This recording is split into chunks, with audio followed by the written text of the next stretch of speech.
Hai no me ni ke muri o su. Torakan no chichi ke sei. Wasaneri. Akantayo marai no saki se fuku no haijin.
Today's folktale is a Japanese folktale.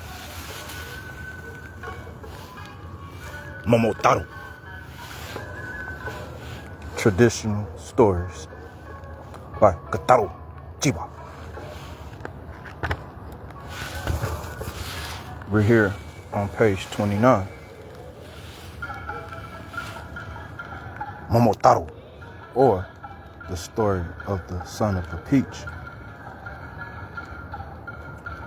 Long, long ago, there lived an old man and an old woman. They were peasants and had to work hard to earn their daily rice. The old man used to go and cut grass for the farmers around. And while he was gone, the old woman, his wife, did work of the house and worked in their little rice field.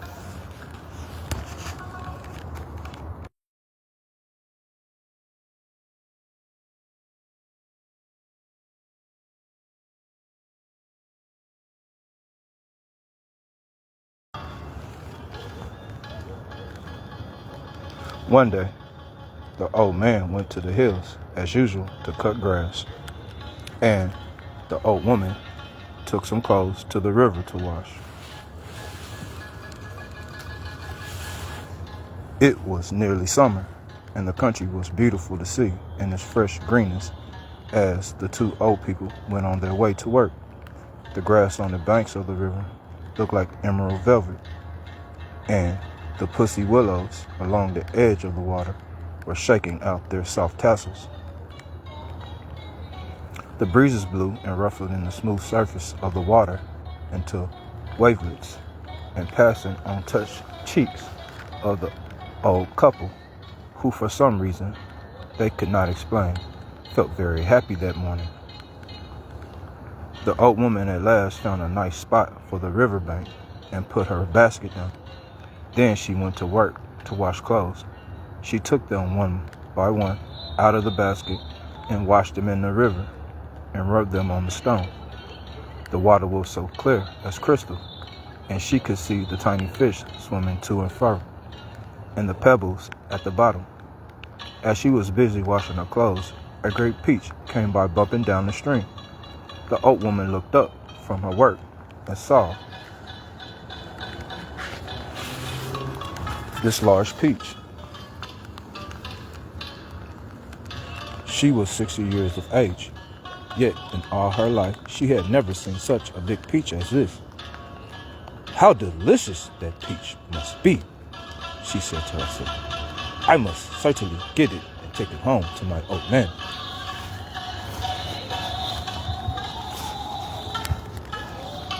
She stretched out her arm and tried to get it, but it was quite out of her reach. She looked about for a stick, but there was none to be seen, and if she went to look for someone, she could lose the peach. Stopping a moment to think what she could do, she remembered an old charm verse. Now she began to clap her hands to keep time and rolling of the peach downstream. And while she clapped, she sang this song. Distant water is bitter, the near water is sweet. Pass by the distant water and come into the sweet.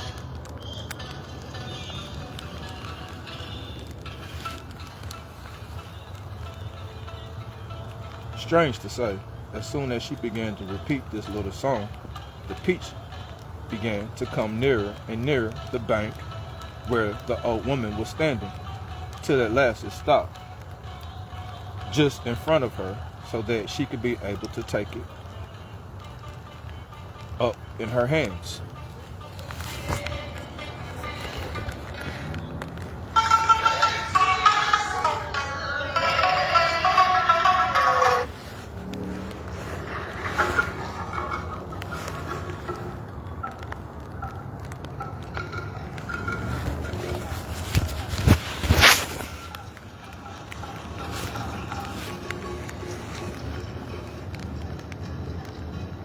The old woman was delighted.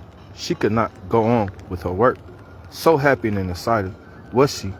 So she put all the clothes back in her bamboo basket, and with the basket on her back and the peach in her hand, she hurried homewards. It seemed a very long time to wait till her husband returned. The old man at last came back as the sun was setting with a big bundle of grass on his back, so big that he was almost hidden and she could hardly see him. He seemed very tired and used the scythe and the scythe for a walking stick, leaning on it as he walked along. As soon as the old woman saw it, she called out, "Oh, Faisan! Old man, I have been waiting for you to come home for such a long time today." "What is the matter? Why are you so impatient?" asked the old man, wondering at her unusual ignorance. "Has anything happened while I have been away?" "Oh, no," answered the old woman. "Nothing has happened. Only I have found a nice present for you." "That is good," said the old man. He then washed his feet in a basin of the water and stepped up to the veranda. The old woman now ran into the little room and brought out from the cupboard a big peach. It felt even heavier than before. She held it up to him, saying, "Just look at this.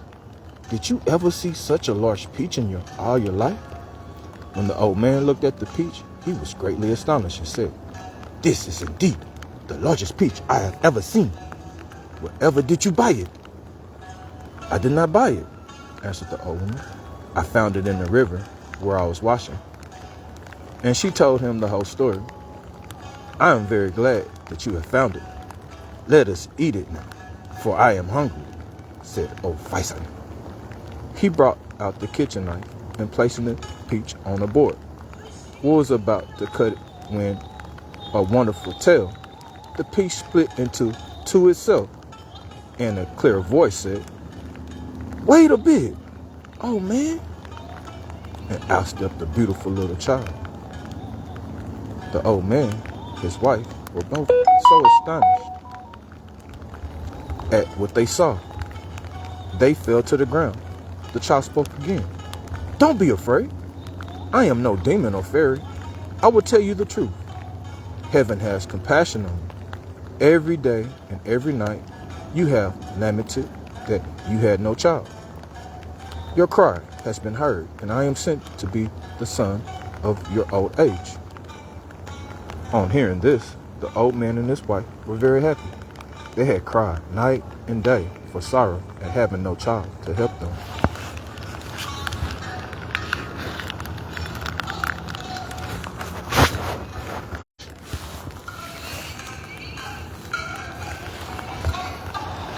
And now that their prayer was answered, they were so lost with joy that they did not know where to help to put their hands or their feet.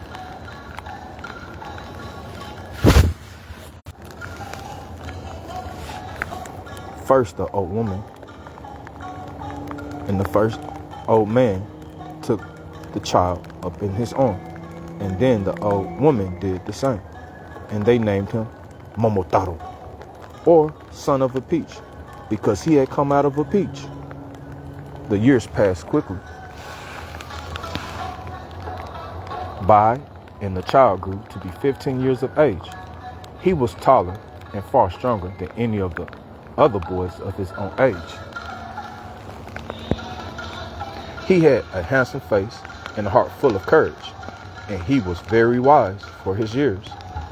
The old couple's pleasure was very great when they looked at him, for he was just what they thought a hero ought to be like.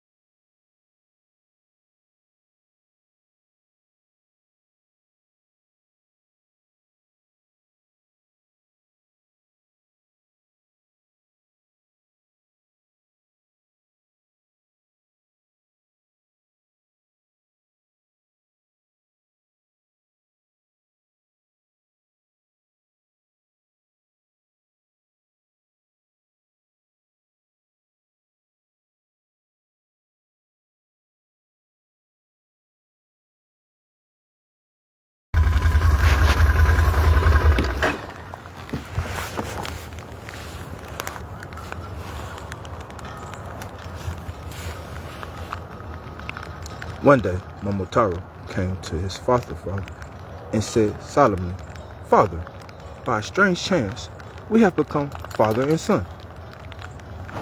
Your goodness to me has been higher than the mountain grasses, which it was your daily work to,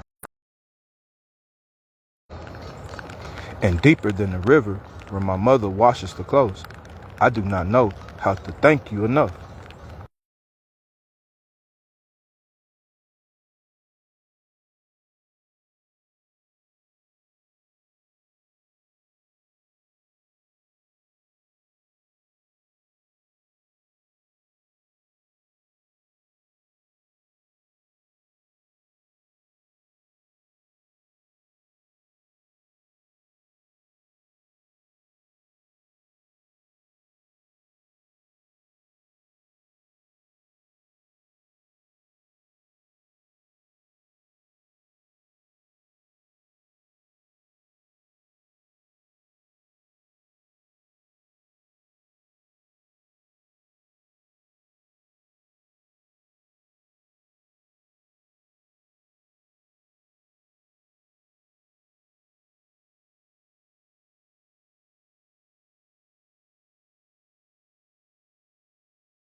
"Why," answered the old man, "it is a matter of the course that a father should bring up his son.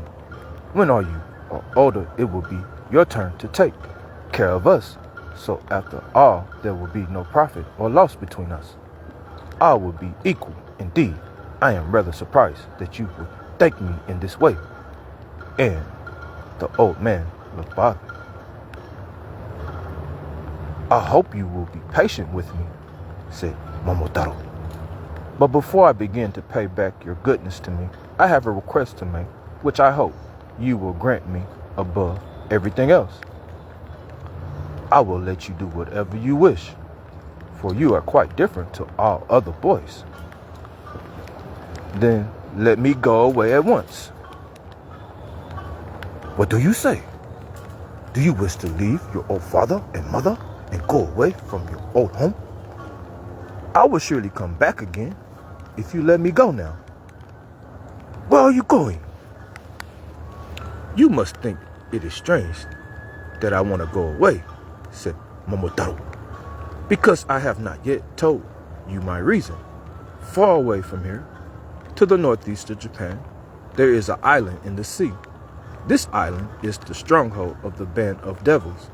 I have often heard of the many invade this land, kill and rob the people, and carry off all they can find.